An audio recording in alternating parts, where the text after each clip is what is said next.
Je, unajua kile tunachojivunia leo kinaweza kuwa mtego wetu kesho?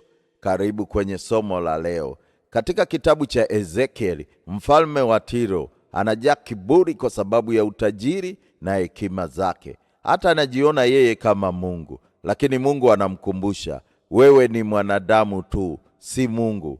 Kumbukumbu la Torati pia inatukumbusha kuwa nguvu na mafanikio yetu hayatoki kwetu, bali kwa Mungu pekee.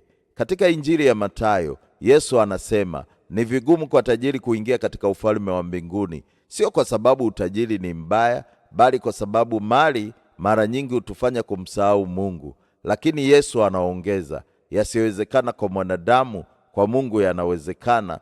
Somo la leo linatufundisha, usiruhusu mali, elimu, cheo vikufanye ujione bora kuliko wengine au umtishie Mungu.